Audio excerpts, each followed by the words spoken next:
ನಮಸ್ಕಾರ ಸ್ನೇಹಿತರೆ, ನಮ್ಮ ಚಾನೆಲ್ಗೆ ಸ್ವಾಗತ. ನನ್ನ ಹೆಸರು ಕಾವ್ಯ. ನನಗೆ 16 ವರ್ಷ. ನಾನು ಕಳೆದ 2 ವರ್ಷಗಳಿಂದ ಈ ಮನೆಯಲ್ಲಿ ಕೆಲಸ ಮಾಡುತ್ತಿದ್ದೇನೆ. ಈ ಮನೆಯಲ್ಲಿ ಮಾಲೀಕಮ್ಮ ಮತ್ತು ಅವರ ಮಗ ಆರ್ಯನ್ ಇದ್ದರು. ಆದರೆ ಕೇವಲ 8 ತಿಂಗಳ ಹಿಂದೆ ಅಷ್ಟೇ ಅಮ್ಮೂರು ಮೃತಪಟ್ಟರು. ಕೇವಲ ಅವರ ಸೇವೆ ಸಲ್ಲಿಸಲು ಮಾತ್ರ ನನ್ನನ್ನು ಈ ಮನೆಯಲ್ಲಿ ಇರಿಸಲಾಗಿತ್ತು. ಅಮ್ಮೂರು ತೀರಿ ಹೋದ ಮೇಲೆ ಅವರ ಮಗ ನನ್ನನ್ನು ಕೆಲಸದಿಂದ ಹೊರಹಾಕುತ್ತಾನೆ ಎಂದು ನಾನು ಭಾವಿಸಿದ್ದೆ. ಆದರೆ ನೀವು ಇನ್ನೂ ಇಲ್ಲಿಯೇ ಕೆಲಸ ಮಾಡಬಹುದು ಎಂದು ಆರ್ಯನ್ ಹೇಳಿದ್ದರು. ಇದನ್ನು ಕೇಳಿದಾಗ ನನಗೆ ತುಂಬಾ ಸಂತೋಷವಾಯಿತು. ಏಕೆಂದರೆ ನಾನು ಆರ್ಯನ್ನನ್ನು ಮನಸ್ಸಿನಲ್ಲೇ ತುಂಬಾ ಇಷ್ಟಪಡುತ್ತಿದ್ದೆ. ಆದರೆ ಆರ್ಯನ್ ಹೃದಯದಲ್ಲಿ ನಾನಿದ್ದೇನೋ ಇಲ್ಲವೋ ನನಗೆ ಗೊತ್ತಿರಲಿಲ್ಲ. ಆರ್ಯನ್ ರಹಸ್ಯವಾಗಿ ನನ್ನನ್ನು ನೋಡುತ್ತಿರುವುದನ್ನು ನಾನು ಗಮನಿಸಿದ್ದೆ. ಆದರೆ ಅವರ ಹೃದಯದಲ್ಲಿನ ಭಾವನೆ ಏನೆಂದು ನನಗೆ ತಿಳಿದಿರಲಿಲ್ಲ. ಅವರ ಮನಸ್ಸಿನಲ್ಲಿ ಏನಿದೆ ಎನ್ನುವುದನ್ನು ಖಂಡಿತವಾಗಿಯೂ ತಿಳಿದುಕೊಳ್ಳಲು ನಾನು ಬಯಸುತ್ತಿದ್ದೆ. ನಾನು ದಿನವಿಡೀ ಅವರ ಮನೆಯಲ್ಲೇ ವಾಸಿಸುತ್ತಿದ್ದೆ ಮತ್ತು ನನಗೆ ಒಂದು ಸಣ್ಣ ಕೋಣೆಯಿತ್ತು. ಅಲ್ಲಿ ನಾನು ರಾತ್ರಿಯಲ್ಲಿ ಮಲಗುತ್ತಿದ್ದೆ. ಅಮ್ಮೂರ ಮರಣದ ನಂತರವೇ ನಾನು ಆರ್ಯನ್ ಹತ್ತಿರ ವಾಸಿಸುತ್ತಿದ್ದೆ. ನಾನು ಈಗ ದೊಡ್ಡವಳಾಗಿದ್ದೆ ಮತ್ತು ಹೊರಗಡೆ ಎಲ್ಲಿಯೂ ಹೋಗುತ್ತಿರಲಿಲ್ಲ. ನಾನು ನನ್ನ ಮುಂದೆ ಕೇವಲ ಆರ್ಯನ್ನನ್ನು ಮಾತ್ರ ನೋಡುತ್ತಿದ್ದೆ. ಏಕೆಂದರೆ ಅವನು 20 ವರ್ಷದ ಯುವಕನಾಗಿದ್ದ. ಅವನನ್ನು ಮೆಚ್ಚಿಸಲು ನಾನು ಯಾವುದೇ ಅವಕಾಶವನ್ನು ಬಿಡುತ್ತಿರಲಿಲ್ಲ. ಆದರೆ ಅವನು ನನ್ನನ್ನು ಏಕೆ ದೂರವಿಡುತ್ತಿದ್ದನೆಂದು ನನಗೆ ತಿಳಿಯುತ್ತಿರಲಿಲ್ಲ. ನಾನು ಅವನ ಜೊತೆ ಯಾವಾಗಲಾದರೂ ಮಾತನಾಡುತ್ತಿರುವಾಗ ಅವನ ಕೈ ಹಿಡಿದುಕೊಳ್ಳುತ್ತಿದ್ದೆ. ಆಗ ಅವನು ನನ್ನ ಕೈಯನ್ನು ಹಿಂದಕ್ಕೆ ತಳ್ಳಿ, ಪ್ಲೀಸ್ ನೀವು ನನ್ನಿಂದ ದೂರವಿರಿ ಎಂದು ಹೇಳುತ್ತಿದ್ದ. ನಾನು ಅವನ ಹೃದಯವನ್ನು ಪ್ರೀತಿಯಿಂದ ಗೆಲ್ಲಲು ಬಯಸಿದ್ದೆ. ಆದ್ದರಿಂದ ಅವನಿಗೋಸ್ಕರ ವಿವಿಧ ಬಗೆಯ ಅಡುಗೆಗಳನ್ನು ತಯಾರಿಸುತ್ತಿದ್ದೆ. ಆದರೆ ನನ್ನಲ್ಲಿ ಏನಾದರೂ ಕೊರತೆಯಿದೆಯೇ ಅಥವಾ ಅವನಲ್ಲಿ ಏನಾದರೂ ಸಮಸ್ಯೆಯಿದೆಯೇ ಎಂದು ನನಗೆ ಅರ್ಥವಾಗುತ್ತಿರಲಿಲ್ಲ. ಇದರಿಂದಾಗಿ ಅವನು ನನ್ನಿಂದ ದೂರವಿರುತ್ತಿದ್ದ. ಏನೋ ಗೊತ್ತಿಲ್ಲ. ಅವನು ಕಳ್ಳರಂತೆ ನನ್ನನ್ನು ಮೊಅಪಾಕಿ ನೋಡುತ್ತಿದ್ದ. ಆದರೆ ಶೀಘ್ರದಲ್ಲೇ ಆರ್ಯನ್ ಹತ್ತಿರ ಹೋಗಲು ನನಗೆ ಒಂದು ಅವಕಾಶ ಸಿಕ್ಕಿತು. ಆ ದಿನ ಬೆಳಿಗ್ಗೆಯಿಂದ ಭಾರೀ ಮಳೆಯಾಗುತ್ತಿತ್ತು. ಮಳೆಯ ಹನಿಗಳು ನನ್ನ ಹೃದಯದಲ್ಲಿ ಆಸೆ ಹುಟ್ಟಿಸುತ್ತಿದ್ದವು. ಆರ್ಯನ್ ಅಂದು ಕೆಲಸಕ್ಕೆ ಹೋಗಲು ಸಹ ಸಾಧ್ಯವಾಗಲಿಲ್ಲ ಮತ್ತು ಇಡೀ ದಿನ ಮನೆಯಲ್ಲಿಯೇ ಇದ್ದ. ಮಲಗುವ ಸಮಯದಲ್ಲಿ ನಾನು ಅವನ ರೂಮಿಗೆ ಹೋಗಿ, ಆರ್ಯನ್, ಇವತ್ತು ನನಗೆ ತುಂಬಾ ಹೆದರಿಕೆ ಆಗುತ್ತಿದೆ. ಬೆಳಿಗ್ಗೆಯಿಂದ ತುಂಬಾನೇ ಜೋರಾಗಿ ಮಳೆಯಾಗುತ್ತಿದೆ. ಈ ಗುಡುಗು ಮಿಂಚಿಗೆ ನನಗೆ ತುಂಬಾನೇ ಭಯವಾಗುತ್ತಿದೆ. ನಿನಗೆ ಏನೂ ಅಭ್ಯಂತರವಿಲ್ಲವೆಂದರೆ ದಯವಿಟ್ಟು ಇವತ್ತು ನಾನು ನಿಮ್ಮ ಕೋಣೆಯಲ್ಲಿ ಮಲಗಬಹುದಾ ಎಂದು ಕೇಳಿದೆ. ಇದನ್ನು ಕೇಳಿದಾಗ ಅವನ ಕಣ್ಣುಗಳು ದೊಡ್ಡದಾದವು. ಅವನ ಮನಸ್ಸು ಏನು ಯೋಚಿಸಲು ಪ್ರಾರಂಭಿಸಿತ್ತು ಎಂದು ನನಗೆ ತಿಳಿಯಲಿಲ್ಲ. ನಾನು ಅವನ ಕೋಣೆಯಲ್ಲಿ ಮಲಗಬೇಕೆಂದು ಅವನು ಬಯಸಿದ್ದನೆಂದು ತೋರುತ್ತಿತ್ತು. ಆದರೆ ಹೇಳಲು ಸಾಧ್ಯವಾಗುತ್ತಿರಲಿಲ್ಲ. ಈ ಭಾವನೆಯನ್ನು ನೋಡಿ ಎಲ್ಲಿ ಅವನು ನನ್ನನ್ನು ತನ್ನಿಂದ ದೂರವಿಡುವುದಿಲ್ಲವೋ ಎಂದು ನಾನು ಚಿಂತಿಸುತ್ತಿದ್ದೆ. ಏಕೆಂದರೆ ನಾನು ಒಬ್ಬ ಬಡಮನೆಯ ಹುಡುಗಿ. ನನ್ನ ತಾಯಿ ಹಾಗೂ ತಂದೆ ಕಷ್ಟಪಟ್ಟು ಕೆಲಸ ಮಾಡುತ್ತಿದ್ದಾರೆ. ನಾನು ನೋಡಲು ಸುಂದರವಾಗಿದ್ದೇನೆ ಮತ್ತು ಈ ವಯಸ್ಸಿನಲ್ಲಿ ನನ್ನ ಭಾವನೆಗಳನ್ನು ನನಗೆ ನಿಯಂತ್ರಿಸಲು ಸಾಧ್ಯವಾಗುತ್ತಿರಲಿಲ್ಲ. ನಾನೇನು ಈಗ ಶಾಲೆಗೆ ಹೋಗಬೇಕಾಗಿಲ್ಲ ಅಥವಾ ನನ್ನ ಜೀವನದ ಬೇರೆ ಯಾವುದೇ ಉದ್ದೇಶವಿರಲಿಲ್ಲ. ಕೇವಲ ನನ್ನ ತಾಯಿ ನನಗೆ ಇಲ್ಲಿ ಕೆಲಸಕ್ಕೆ ಇಟ್ಟಿದ್ದರು. ನಾನು ಕೆಲಸ ಮಾಡುತ್ತಿದ್ದೆ ಅಷ್ಟೇ. ಕೆಲವೊಮ್ಮೆ ನಾನು ನನ್ನ ಕುಟುಂಬದವರನ್ನು ಭೇಟಿ ಮಾಡಲು ಹೋಗುತ್ತಿದ್ದೆ. ಆದರೆ ನಾನು ತುಂಬಾ ಒಂಟಿಯಾಗಿದ್ದೆ. ನನ್ನನ್ನು ಪ್ರೀತಿಸುವ ವ್ಯಕ್ತಿಯನ್ನು ನಾನು ಬಯಸುತ್ತಿದ್ದೆ. ಬಹುಶಃ ಈ ವಯಸ್ಸಿನಲ್ಲಿ ಜೀವನದಲ್ಲಿ ಒಬ್ಬ ಸಂಗಾತಿಯನ್ನು ನಾನು ಬಯಸುತ್ತಿದ್ದೆ ಮತ್ತು ನನ್ನ ಹತ್ತಿರ ಕೇವಲ ಆರ್ಯನ್ ಇದ್ದ. ಯಾವುದನ್ನೂ ಯೋಚಿಸದೆ ನಾನು ನಿಮ್ಮ ಕೋಣೆಯಲ್ಲಿ ಮಲಗಲು ಬಯಸುತ್ತೇನೆ ಎಂದು ಹೇಳಿದೆ. ಅವನನ್ನು ಪಡೆಯಬೇಕು ಎಂಬುದು ನನ್ನ ಮನಸ್ಸಿನಲ್ಲಿತ್ತು. ಸ್ವಲ್ಪ ಸಮಯದವರೆಗೆ ಯೋಚಿಸಿದ ನಂತರ ಅವನು, ಸರಿ, ನೀವು ನನ್ನ ಕೋಣೆಯಲ್ಲಿಯೇ ಮಲಗಿ ಎಂದು ಹೇಳಿದನು. ನಾನು ಒಳಗೆ ಬಂದಾಗ ಎಲ್ಲಿ ಮಲಗಬೇಕು ಎಂದು ಯೋಚಿಸುತ್ತಿದ್ದೆ. ನಿಮ್ಗೆ ಬೇಕಾದರೆ ಮಂಚದ ಮೇಲೆ ಮಲಗಿಕೊಳ್ಳಿ, ನನ್ನಿಂದ ದೂರವಿರಿ. ಅಥವಾ ನಿಮ್ಗೆ ಬೇಕಾದರೆ ನೀವು ಕೆಳಗಡೆ ಕೂಡ ಮಲಗಬಹುದು ಎಂದು ಅವನು ಹೇಳಿದನು. ಆರ್ಯನ್ ನನಗೆ ತನ್ನ ಸಜ್ಜನಿಕೆಯನ್ನು ತೋರಿಸುತ್ತಿದ್ದನು. ಆದರೆ ನಾನು ಅವನ ಹತ್ತಿರ ಮಲಗಬೇಕೆಂದು ಬಯಸಿದ್ದೆ. ಹಾಗಾಗಿ ನಾನು ಹಾಸಿಗೆಯ ಮೇಲೆ ಮಲಗಿದೆ. ಮಳೆಯಿಂದಾಗಿ ಸಾಕಷ್ಟು ಶೀತವಿತ್ತು. ಮೇಲೆ ಫ್ಯಾನ್ ಕೂಡ ಆನ್ ಇತ್ತು. ಆರ್ಯನ್ ನನಗೆ ಹೊದಿಕೆಯನ್ನು ಕೊಟ್ಟು ತಾನು ಮಂಚದ ತುದಿಯಲ್ಲಿ ಹೋಗಿ ಮಲಗಿದನು. ನಾನು ಚಳಿಯಿಂದ ನಡುಗಲು ಪ್ರಾರಂಭಿಸಿದೆ ಮತ್ತು ನಂತರ ಇದ್ದಕ್ಕಿದ್ದಂತೆ ಆರ್ಯನ್ನ ಹೊದಿಕೆಯ ಕೆಳಗೆ ಬಂದು ಮಲಗಿದೆ. ಅವನು ಏನು ಮಾಡುತ್ತಾನೆ ಎಂದು ಕಾಯಲು ಪ್ರಾರಂಭಿಸಿದೆ. ಆದರೆ ಅವನು ತನ್ನ ಸ್ಥಳದಿಂದ ಏಳಲೇ ಇಲ್ಲ. ಇದ್ದಕ್ಕಿದ್ದಂತೆ ನಾನು ಅವನ ಕೈಯನ್ನು ಹಿಡಿದು, ನನಗೆ ತುಂಬಾ ಚಳಿಯಾಗುತ್ತಿದೆ ಎಂದು ಹೇಳಿ ಅವನಿಗೆ ಹತ್ತಿರವಾಗಿ ಮಲಗಿದೆ.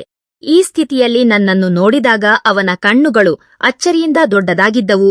ಅವನ ಉಸಿರಾಟದ ವೇಗ ಹೆಚ್ಚಾಯಿತು. ನಾನು ಅವನಿಗೆ ತುಂಬಾ ಹತ್ತಿರದಲ್ಲಿದ್ದೆ. ನಾನು ತುಂಬಾ ಒಂಟಿಯಾಗಿದ್ದೇನೆ. ಈ ರಾತ್ರಿ ನನ್ನ ಒಂಟಿತನವನ್ನು ದೂರ ಮಾಡು ಎಂದು ಹೇಳುತ್ತಾ ಅವನಿಗೆ ಹತ್ತಿರವಾಗಲು ಪ್ರಯತ್ನಿಸಿದೆ.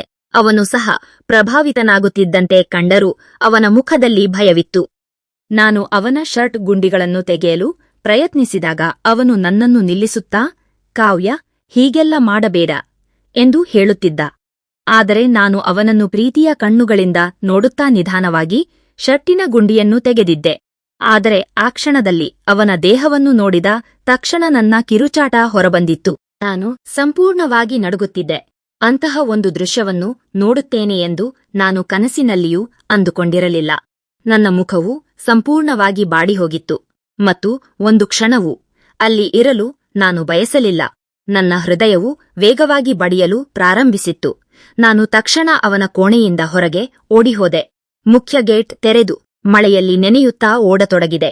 ನಾನು ಹುಚ್ಚಿಯಂತೆ ಮಳೆಯಲ್ಲಿ ಓಡುತ್ತಿದ್ದೆ ಮತ್ತು ಅಲ್ಲಿ ನಡೆದ ಘಟನೆಯೇ ನನ್ನ ಕಣ್ಣುಗಳ ಮುಂದೆ ಸುಳಿಯುತ್ತಿತ್ತು. ಮಳೆ ನೀರಿನೊಂದಿಗೆ ನನ್ನ ಕಣ್ಣೀರು ಸೇರಿತ್ತು. ಓಡುತ್ತಾ ನಾನು ನನ್ನ ಮನೆಗೆ ತಲುಪಿದೆ. ನನ್ನ ತಾಯಿ ಬಾಗಿಲು ತೆರೆದ ತಕ್ಷಣ ನಾನು ಮುಂದೆ ನಿಂತಿರುವುದನ್ನು ಕಂಡಳು. ನನ್ನನ್ನು ನೋಡಿದ ನಂತರ ಅವಳು ಸಂಪೂರ್ಣವಾಗಿ ವಿಚಲಿತಳಾದಳು. ಆಗ ನನ್ನ ತಂದೆ ಬಂದು, ವಿಷಯವೇನು ಮಗಳೇ, ಇಷ್ಟು ರಾತ್ರಿಯಲ್ಲಿ ಮಳೆಯಲ್ಲಿ ನೆನೆದು ಏಕೆ ಬಂದಿದ್ದೀಯಾ? ಯಾಕೆ ಇಷ್ಟು ಗಾಬರಿಗೊಂಡಿದ್ದೀಯಾ ಎಂದು ವಿಚಾರಿಸಿದರು. ನನ್ನ ತಂದೆ ತಾಯಿಯನ್ನು ಗದರಿಸಲು ಪ್ರಾರಂಭಿಸಿದರು. ನಾನು ನಿನಗೆ ಎಷ್ಟು ಬಾರಿ ಹೇಳಿದ್ದೇನೆ, ಮಗಳನ್ನು ಆ ಒಂಟಿ ಹುಡುಗ ಇರುವಲ್ಲಿ ಕೆಲಸಕ್ಕೆ ಇಡಬೇಡ ಎಂದು. ಏನಾದರೂ ಹೆಚ್ಚು ಕಮ್ಮಿಯಾದರೆ ಏನು ಮಾಡುವುದು? ಆದರೆ ನೀನು ನನ್ನ ಮಾತು ಕೇಳಲಿಲ್ಲ ಎಂದರು. ನಾನು ನನ್ನ ಶರ್ಟಿನ ಗುಂಡಿಗಳನ್ನು ಸರಿಪಡಿಸಿಕೊಂಡಿರಲಿಲ್ಲ. ನನ್ನ ಕೂದಲು ಹರಡಿಕೊಂಡಿತ್ತು. ಯಾರಾದರೂ ನೋಡಿದರೆ ನನ್ನೊಂದಿಗೆ ಏನೋ ಅನಾಹುತ ನಡೆದಿದೆ ಎಂದು ಯೋಚಿಸುವಂತಿದ್ದೆ. ನನ್ನ ತಾಯಿ ನನ್ನನ್ನು ಮನೆಯೊಳಗೆ ಕರೆದೊಯ್ಯದು ಅಳಲು ಪ್ರಾರಂಭಿಸಿದರು. ಏನಾಯಿತು ಎಂದು ಪದೇ ಪದೇ ಕೇಳಿದರು. ಆದರೆ ನಾನು ಅವರಿಗೆ ಏನನ್ನೂ ಹೇಳಲು ಸಾಧ್ಯವಾಗಲಿಲ್ಲ. ಸ್ವಲ್ಪ ಸಮಯದ ನಂತರ ನಾನು ನನ್ನನ್ನು ಸಂಭಾಳಿಸಿಕೊಂಡೆ. ನನಗೆ ಆ ಮನೆಯಲ್ಲಿ ಕಳೆದ ಪ್ರತಿಯೊಂದು ಕ್ಷಣಗಳು ನೆನಪಾಗುತ್ತಿದ್ದವು. ನನಗೆ 14 ವರ್ಷವಿದ್ದಾಗ ನನ್ನ ತಾಯಿ ನನ್ನನ್ನು ಆ ಕೆಲಸಕ್ಕೆ ಸೇರಿಸಿದ್ದರು. ಅಮ್ಮೂರು ತುಂಬಾ ಅನಾರೋಗ್ಯದಿಂದ ಬಳಲುತ್ತಿದ್ದರು. ಆ ಸಮಯದಲ್ಲಿ ಆರ್ಯನ್ 18 ವರ್ಷದವನಿದ್ದ. ನಾನು ಬೆಳೆಯುತ್ತಿದ್ದಂತೆ ಅವನ ಮೇಲೆ ನನಗೆ ಒಲವು ಮೂಡಿತ್ತು. ಆದರೆ ಅವನು ಎಂದಿಗೂ ನನ್ನ ಕಡೆ ನೋಡುತ್ತಿರಲಿಲ್ಲ. ಆ ಮನೆಯಲ್ಲಿ ಒಂದು ನೆಲಮಾಳಿಗೆ ಬೇಸ್ಮೆಂಟ್ ಇತ್ತು. ಆರ್ಯನ್ ಕೆಲಸ ಮುಗಿಸಿ ಬಂದ ಮೇಲೆ ಪ್ರತಿದಿನ ಅಲ್ಲಿಗೆ ಹೋಗುತ್ತಿದ್ದ. ಅಲ್ಲಿ ಗಂಟೆಗಟ್ಟಲೆ ಕುಳಿತುಕೊಳ್ಳುತ್ತಿದ್ದ ಮತ್ತು ಒಳಗಿನಿಂದ ವಿಚಿತ್ರವಾದ ಶಬ್ದಗಳು ಹಾಗೂ ಹೊಗೆ ಬರುತ್ತಿತ್ತು. ಮೊದಲು ಅವನು ಮಾದಕ ವ್ಯಸನಿ ಇರಬಹುದು ಎಂದು ನಾನು ಭಾವಿಸಿದ್ದೆ. ಆದರೆ ಅವನು ಹೊರಬಂದಾಗ ನಾರ್ಮಲ್ ಆಗಿ ಇರುತ್ತಿದ್ದ. ಒಂದು ದಿನ ಅಮ್ಮೂರು ನಿದ್ರೆಗೆ ಜಾರಿದಾಗ ಆರ್ಯನ್ ನೆಲಮಾಳಿಗೆಯಲ್ಲಿದ್ದ. ಆ ಅವಕಾಶವನ್ನು ಬಳಸಿ ನಾನು ಕೆಳಗೆ ಹೋದೆ. ಅಲ್ಲಿ ಆರ್ಯನ್ ಶರ್ಟ್ ಇಲ್ಲದೆ ಏನೋ ಮಾಡುತ್ತಿದ್ದ. ಅವನ ಬೆನ್ನು ನನ್ನ ಕಡೆ ಇತ್ತು. ನಾನು ಹತ್ತಿರ ಹೋಗಿ ಅವನ ಬೆನ್ನಿನ ಮೇಲೆ ಕೈ ಹಾಕಿದೆ. ಇದರಿಂದ ಅವನು ತುಂಬಾನೇ ಕೋಪಗೊಂಡನು. ನೀನು ಇಲ್ಲಿ ಏನು ಮಾಡುತ್ತಿದ್ದೀಯಾ? ಇಲ್ಲಿಂದ ಹೋಗು ಎಂದು ಕಿರುಚಿದ ತಕ್ಷಣ ತನ್ನ ದೇಹವನ್ನು ಶರ್ಟ್ನಿಂದ ಮುಚ್ಚಿಕೊಂಡ.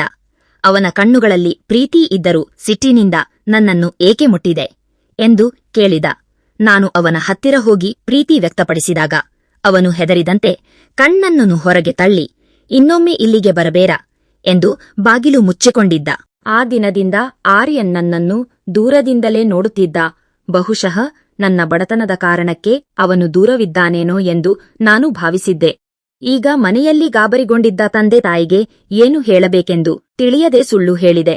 ಅಪ್ಪ ಅಮ್ಮಿ, ಏನೂ ಆಗಿಲ್ಲ. ಆರ್ಯನ್ ತುಂಬಾನೇ ಒಳ್ಳೆಯವರು. ಅವರು ನನ್ನನ್ನು ಕೆಟ್ಟ ದೃಷ್ಟಿಯಿಂದ ನೋಡುವುದಿಲ್ಲ. ನಿಮ್ಮನ್ನು ಭೇಟಿಯಾಗಿ ತುಂಬಾ ದಿನಗಳಾಗಿತ್ತು. ಅದಕ್ಕೆ ಮಳೆ ಬರುತ್ತಿದ್ದರೂ ಹೆದರಿ ಇಲ್ಲಿಗೆ ಬಂದೆ ಎಂದೆ. ಆಗ ಅವರಿಗೆ ಸಮಾಧಾನವಾಯಿತು. ಮರುದಿನ ಬೆಳಗ್ಗೆ ನಾನು ಮತ್ತೆ ಆರ್ಯನ್ ಮನೆಗೆ ಹೋದೆ.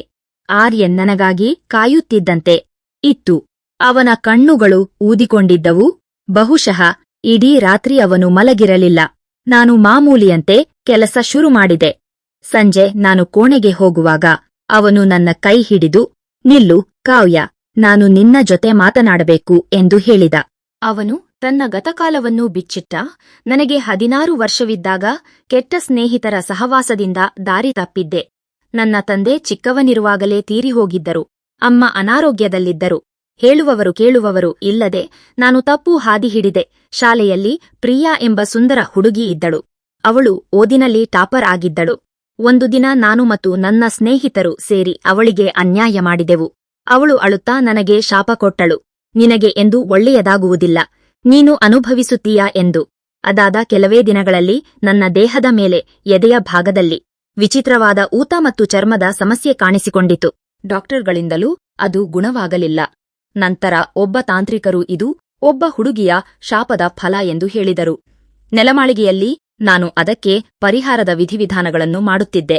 ಕಾವ್ಯ, ನಿನ್ನನ್ನು ನೋಡಿದ ಮೊದಲ ದಿನವೇ ನನಗೆ ಇಷ್ಟವಾಗಿತ್ತು. ಆದರೆ ನನ್ನ ಹಳೆಯ ಪಾಪದ ಫಲವನ್ನು ನಾನು ಅನುಭವಿಸುತ್ತಿದ್ದೆ. ನಿನಗೆ ದ್ರೋಹ ಮಾಡಲು ನನಗೆ ಇಷ್ಟವಿರಲಿಲ್ಲ, ಅದಕ್ಕಾಗಿಯೇ ನಿನ್ನಿಂದ ದೂರವಿದ್ದೆ ಎಂದು ಎಲ್ಲವನ್ನೂ ಹೇಳಿಬಿಟ್ಟನು. ಇದನ್ನೆಲ್ಲ ಕೇಳಿದಾಗ ನನಗೆ ಮೊದಲು ಕೋಪ ಬಂದರೂ ನಂತರ ಅವರ ಮೇಲಿದ್ದ ಪ್ರೀತಿ ಆ ಕೋಪವನ್ನು ಕರಗಿಸಿತು. ಮುಂದಿನ 6 ತಿಂಗಳಲ್ಲಿ ಆರ್ಯನ್ ಆ ಸಮಸ್ಯೆಯಿಂದ ಸಂಪೂರ್ಣವಾಗಿ ಗುಣಮುಖರಾದರು. ಒಂದು ದಿನ ಅವರು ನನ್ನ ಮುಂದೆ ಮದುವೆಯ ಪ್ರಸ್ತಾಪ ಇಟ್ಟರು. ನನಗೆ ತುಂಬಾ ಸಂತೋಷವಾಯಿತು. ನಮ್ಮ ಮನೆಯವರು ಒಪ್ಪಿದರು. ಈಗ ನಾವು ಮದುವೆಯಾಗಿ ಸುಖವಾಗಿದ್ದೇವೆ. ಸ್ನೇಹಿತರೆ, ಈ ಕಥೆ ನಿಮಗೆ ಇಷ್ಟವಾಗಿದ್ದಲ್ಲಿ ವಿಡಿಯೋಗೆ ಲೈಕ್ ಮಾಡಿ, ಶೇರ್ ಮಾಡಿ ಮತ್ತು ಕಮೆಂಟ್ ಮಾಡಿ. ಇಂತಹ ಇನ್ನಷ್ಟು ಆಸಕ್ತಿದಾಯಕ ಕಥೆಗಳಿಗಾಗಿ ನಮ್ಮ ಚಾನೆಲ್ ಅನ್ನು ಸಬ್ಸ್ಕ್ರೈಬ್ ಮಾಡಿ. ಧನ್ಯವಾದಗಳು.